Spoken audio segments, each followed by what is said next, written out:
বাংলাদেশের সাবেক প্রধানমন্ত্রী শেখ হাসিনার দেশে ফেরা নিয়ে বাংলাদেশের দৈনিক মানবজমিন, ইত্তেফাক সহ বেশ কয়েকটি গণমাধ্যমে সংবাদ প্রকাশিত হয়েছে। সংবাদের সূত্র হিসেবে তারা উল্লেখ করেছেন ভারতের আনন্দবাজার পত্রিকা, যেখানে শেখ হাসিনার সাক্ষাৎকারে তিনি বলেছেন, আমি অবশ্যই দেশে ফিরব, মাথা উঁচু করে ফিরব। এক পর্যায়ে তিনি সাক্ষাৎকারে বলেছেন যে বিমানে আমাকে এখানে পাঠানো হয়েছিল সেই বিমান পাঠিয়ে দিক, ওই বিমানে আমি ফিরব। তিনি পাসপোর্ট ফেরত দেওয়ার কথা বলেছেন এবং তার কথা বলার মধ্যে দৃঢ়তা ছিল যে আমি অবশ্যই ফিরব, মাথা উঁচু করেই ফিরব। এই সংবাদকে অনেকগুলি দেশি এবং বিদেশি ইংরেজি, বাংলা এবং অন্যান্য ভাষার গণমাধ্যম খুবই গুরুত্ব সহকারে প্রচার করেছে। মেটিকুলাস ডিজাইনের মাধ্যমে দীর্ঘ ষড়যন্ত্রের চূড়ান্ত পরিণতি হিসাবে জামাত শিবির এবং তাদের বিদেশি সহযোগীরা শেখ হাসিনাকে ক্ষমতাচ্যুত করেছিল বাংলাদেশের এন্টি আওয়ামী লীগের রাজনীতির সঙ্গে সম্পৃক্ত এবং ক্ষমতালোভী একটি চক্রকে সঙ্গে নিয়ে। তাতে সহায়তা করেছিল প্রশাসনেরও বিভিন্ন পর্যায়ের অনেক লোক। সবকিছু স্পষ্ট। যারাই ষড়যন্ত্রে জড়িত ছিলেন তারা নিজেরাই বিভিন্ন ভিডিওতে, ইউটিউবে, গণমাধ্যমে সাক্ষাৎকার দিয়ে বলছেন যে হ্যাঁ, আমরা এটা করেছি, আমরা পুলিশ মেরেছি, আমরা সরকারি স্থাপনা, মেট্রো রেল, পদ্মা সেতু পুড়িয়ে দিয়েছি। কেউ কেউ তো বলেছেন যে আমরা যদি শেখ হাসিনার 5 তারিখে পতন ঘটাতে না পারতাম তাহলে আমরা অস্ত্র তুলে নিতাম। কেউ কেউ তো বলছেন যে 15 বছর পূর্ব থেকে আমরা এই পরিকল্পনা করে আসছি। তাদের এই সমস্ত পরিকল্পনার যে মূল ব্যক্তি ডক্টর মোহাম্মদ ইউনূস, তিনি ক্লিনটন ফাউন্ডেশনের বক্তব্যেই বলেছেন, হঠাৎ করে কিছু হয় নাই, nothing happened suddenly, through a long meticulous design এটা করেছি। এবং যাদেরকে দিয়ে করিয়েছেন তাদেরকে তিনি জনসম্মুখে উপস্থাপন করেছেন। অর্থাৎ যারা ঘটনা ঘটিয়েছে তারা প্রকাশ্যে স্বীকার করেছে যে সকল ঘটনা আমরাই ঘটিয়েছি এবং আমাদের টার্গেট ছিল শেখ হাসিনা। নাসির উদ্দিন পাটোয়ারি, এনসিপির নেতা, তিনি বলেছেন যে আমাদের টার্গেট কোনোভাবেই গণভবন, বঙ্গভবন ছিল না, আমাদের টার্গেট ছিল শেখ হাসিনা। তাদের আর এক নেতা মাসুদ, তিনি বলেছেন আমাদের টার্গেট ছিল শেখ হাসিনা।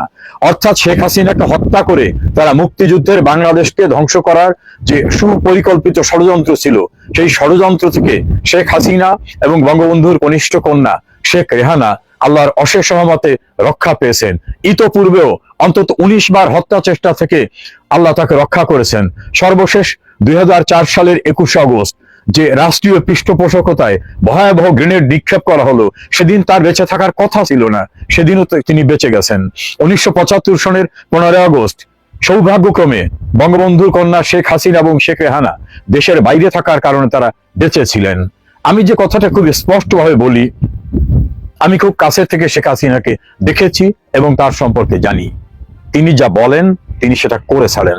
তিনি যখন যুদ্ধ অপরাধীদের বিচারের প্রক্রিয়া নিয়ে আলোচনা করছিলেন, অনেকেই, এমনকি তার দল এবং শুভাকাঙ্ক্ষীদের অনেকেও কিন্তু এই সাহস নেওয়া ঠিক হবে কিনা তাকে শঙ্কিত করেছিলেন। বলেছিলেন যুদ্ধ অপরাধীরা দেশের ভিতরে সুপ্রতিষ্ঠিত, রাজনীতিতে প্রতিষ্ঠিত, কেউ কেউ মন্ত্রী হয়েছেন, রাজনৈতিক নেতা হয়েছেন, কারো ব্যাংক, বিমা, শিক্ষা প্রতিষ্ঠান হয়েছে, দেশের বাইরে তাদের বিশাল প্রভাব রয়েছে। শেখ হাসিনা বলেছিলেন আমি বিচার করব। বঙ্গবন্ধুর খুনিরা ইন্ডেমনিটি অর্ডিন্যান্সকে পার্লামেন্টে পাশ করাবার ভিতর থেকে দাম্ভিকতা সৃষ্টি করে বলেছিলেন কেউ আমাদের কিছু করতে পারবে না। সেই দাম্ভিকতাও কিন্তু শেখ হাসিনা চূর্ণ করেছিলেন। পদ্মা সেতু তৈরির সময় তার পক্ষে কেউই ছিলেন না। কোথার থেকে টাকা আসবে? বিশ্বব্যাংক বন্ধ করে দিল। এমনকি তার ক্যাবিনেট এবং অন্যান্যরাও তো সংশয় প্রকাশ করেছিলেন। শেখ হাসিনা বলেছিলেন যে আমি যা সিদ্ধান্ত নেই আমি সেটা করি। শেখ হাসিনা কিন্তু করে ছেড়েছেন। বাংলাদেশে মেট্রো রেল হবে কেউ স্বপ্নে ভেবেছিল? শেখ হাসিনা সিদ্ধান্ত নিয়েছিলেন, তিনি সেটা করে ছেড়েছেন। কর্ণফুলী নদীর নিচ থেকে টানেল হবে, এটা বাংলাদেশে এত সরকার এসেছে, এত রাষ্ট্রপতি এসেছে, প্রধানমন্ত্রী এসেছে, কেউ ভেবেছিলেন? শেখ হাসিনা ভেবেছিলেন, তিনি করেছেন। প্রতিটি গ্রামে বিদ্যুৎ পৌঁছাবে, এটা অসম্ভব।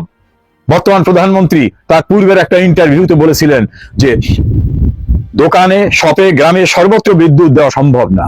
শেখ হাসিনা বলেছিলেন যে আমি সর্বত্র বিদ্যুৎ দেব, প্রতিটি গ্রামকে বিদ্যুতায়িত তিনি করে ছেড়েছেন। তথ্য প্রযুক্তি, প্রতিটি গ্রামে, একেবারে প্রত্যন্ত অঞ্চলেও তিনি ইন্টারনেট পৌঁছে দিয়েছেন। একটা লোক গৃহহীন থাকবে না, তার এই সংকল্প তিনি বাস্তবায়ন করেছেন সকল মানুষের জন্য। গৃহহীনদের জন্য সরকারি ভূমিতে সরকারি টাকায় গৃহ নির্মাণ করে দলিল করে দিয়ে তাদের মালিকানা নিশ্চিত করে দিয়ে তিনি বলেছিলেন কৃষকের জন্য ব্যাংক অ্যাকাউন্ট থাকবে, 10 টাকায় ব্যাংক অ্যাকাউন্ট। শুধু তাই নয়, কোন রকম বন্ধক ছাড়া তারা লোন পাবে, তিনি সেটা করে দেখিয়েছিলেন। এটাই শেখ হাসিনা। তিনি তখন বলেছেন আমি দেশে ফিরবই। শেখ হাসিনার দেশে ফেরা নিশ্চিত। যে কোনো সময় তিনি দেশে ফিরবেন। তার সহকর্মী যারা দেশের বাইরে আছেন, আমরা যারা আছি, আমরা সবাই দেশে ফিরব। আওয়ামী লীগের এবং মুক্তিযুদ্ধের পক্ষের সকলকে আমি বলবো, শেখ হাসিনা যা বলেন তিনি তা করেন, তিনি পরাভব মানেন না। 2004-এর 21 আগস্টের পরে ওই মৃত্যুর বিভীষিকার ভিতর থেকে কোনোভাবে বেঁচে যাওয়ার পরে, যখন 2007 সালের কেয়ারটেকার সরকার বানোয়াট মামলায় তাকে গ্রেফতার করলেন, আমি সেই সময় তার অন্যতম আইনজীবী ছিলাম। তার কিছু আত্মীয় স্বজন দেখা করতে এসে তাকে বলেছিলেন রাজনীতি ছেড়ে দিতে। অত বড় বিপদগ্রস্ত অবস্থায় তিনি বলেছেন আমি ছাড়বো না, আমি শেখ মুজিবের মেয়ে, যা করতে হয় আমি তাই করব। শেখ হাসিনার জেদ, তার দৃঢ়তা আমি খুব কাছের থেকে দেখেছি। যারা দেখেননি তারা বুঝবেন না। উনি যেটা বলেন উনি সেটা করে ছাড়েন। তাতে মৃত্যুকে উনি ভয় পান না। না হলে এতবার মৃত্যুর মুখোমুখি হওয়ার পরেও তিনি চ্যালেঞ্জ নিয়েছেন। এখনো তিনি শারীরিকভাবে মানসিকভাবে অত্যন্ত ভালো, বরং পূর্বের চেয়ে আরো বেশি দৃঢ় প্রত্যয়ী হয়ে আছেন। তিনি দেশে ফিরবেন। আমার বিশ্বাস তার সার্বক্ষণিক সঙ্গী বঙ্গবন্ধুর কনিষ্ঠ কন্যা শেখ রেহানা এবং বঙ্গবন্ধুর উত্তরসূরিরা সবাই দেশে ফিরবে। আমরা সবাই দেশে ফিরব ইনশাআল্লাহ। সেদিন খুব দূরে নয়। মামলা, হামলা, হত্যা এগুলো দিয়ে আওয়ামী লীগকে নিবৃত করা যায় না। শেখ হাসিনার সৈনিকদের নিবৃত করা যায়নি। যেমন ভাবে ফাঁসির হুকুম দেবার পরেও বঙ্গবন্ধু বলেছিলেন আমার একটি চাওয়া আছে, আমার ফাঁসি কার্যকর হলে আমার লাশটি আমার প্রিয় জন্মভূমিতে পাঠিয়ে দিও। শেখ হাসিনার ধমনীতে তার রক্ত, শেখ রেহানার ধমনীতে তার রক্ত। শেখ হাসিনা ফিরবেই ফিরবে ইনশাআল্লাহ। সেদিন খুব দূরে নয়। আমরা জুলাই যোদ্ধা, আমরা মানব যোদ্ধা। আমরা কোনোদিনই গণভবনে যাইনি। আমি, ওর বাবা, কেউ গণভবনে যাইনি। যে আওয়ামী লীগ মানে মানুষ না। প্রতিটা হত্যাকাণ্ডের পর তারা উল্লাস নৃত্য করেছে। প্রধানমন্ত্রী বেগম খালেদা জিয়াকে আমি নানান কারণে সম্মান করি, যেখানে যে কোনো মৃত্যুই কিন্তু সবাইকে কাঁদাবে। আর বিশেষ করে কারিনার মতো একটা প্রাণোচ্ছল মেয়ের মৃত্যু শোকে বিধ্বস্ত অকাল প্রয়াত কারিনার মা সমাজ মাধ্যমে বলেছে যে আমরা জুলাই যোদ্ধা না। আমি তার এই অনুভবকে স্বাগত জানাই। এই ভিডিওটাতে আমি আলোচনা করব কেন তার এই বোধোদয় হলো এবং রাঘব বোয়ালদের বোধোদয় কবে হবে কিংবা আদৌ হবে কিনা। এই কায়সার হামিদের ফ্যামিলি আজকে তার মেয়েটা অসুস্থ হওয়ার পর থেকে তারা কিন্তু বুঝতে শুরু করেছে যে একটা দেশের মূল ধারার বিরুদ্ধে, সেই দেশটা যারা জন্ম দিল তাদের বিরুদ্ধে চলে গেলে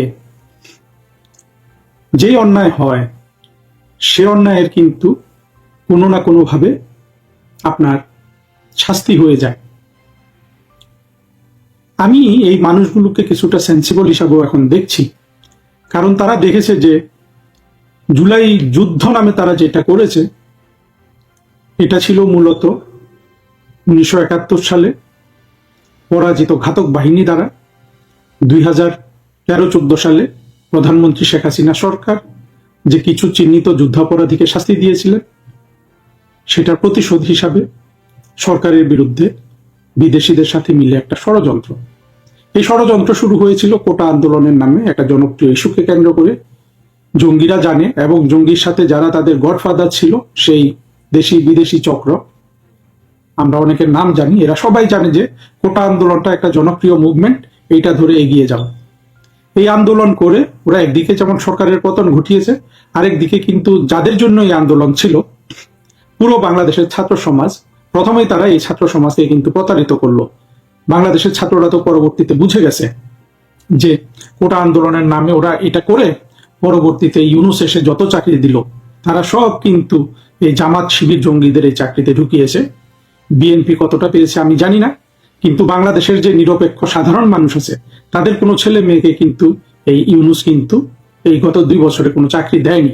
এটা তো মানুষের অন্তরে লেগেছে, তাই না? যে যার জন্য এই জঙ্গিদের পেছনে তারা দৌড়ালো, সেই চাকরি সেটা কিন্তু হরণ হয়ে গেছে। আমরা দেখেছি কিভাবে জুলাই যোদ্ধা বলে বলে বলে বলে চাকরিতে ঢুকিয়েছে, বিশ্ববিদ্যালয়ে ঢুকিয়েছে, চাঁদাবাজি করেছে, কোটিপতি হয়েছে, হাজার কোটিপতি হয়েছে, শত কোটিপতি হয়েছে।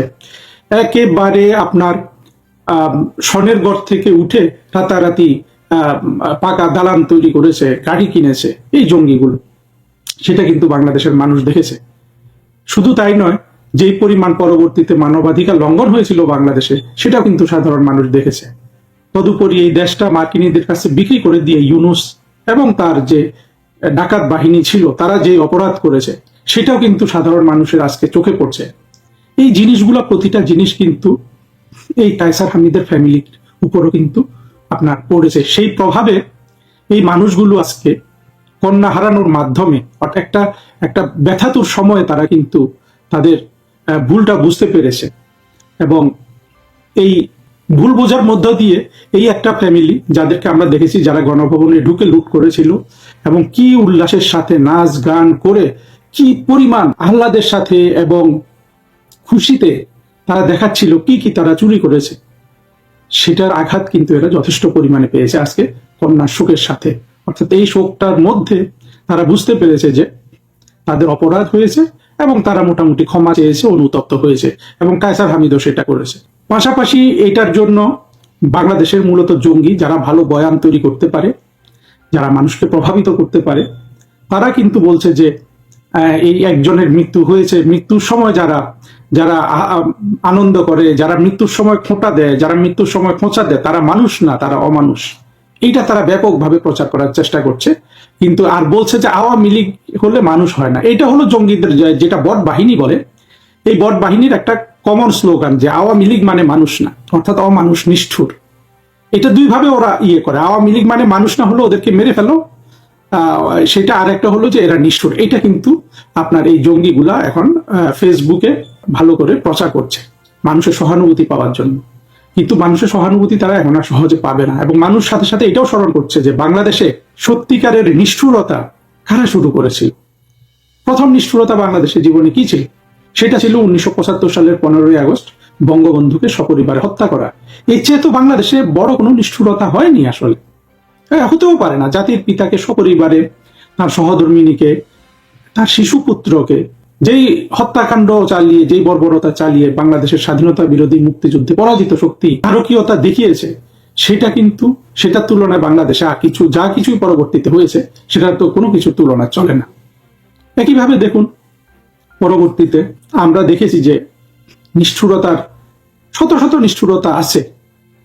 একটা দেখেন যে বঙ্গবন্ধুর যে শাহাদাত দিবস, সেই দিন বেগম খালেদা জিয়া উনি ওনার জন্মদিন পালন করা শুরু করলেন। প্রধানমন্ত্রী বেগম খালেদা জিয়াকে আমি নানান কারণে সম্মান করি। বিশেষ করে আমি যখন শৈশবে তো আমাদের দেশের বাড়ি ছেড়ে দেই, তারপরে আমি আসলে ফেনী জেলার সাথে আমার তেমন কোনো যোগাযোগ নাই। তবু আমি দেখেছি যে ফেনীর মানুষ খালেদা জিয়াকে অসম্ভব ভালোবাসে। কারণ হলো ফেনী এলাকাটা এমনিতে বিএনপি সমর্থিত, আমার অনেক আপন লোকজন বিএনপির নেতা আছেন, সমর্থক আছেন। সেজন্য বেগম খালেদা জিয়ার প্রতি আমার এক ধরনের শ্রদ্ধাবোধ আছে।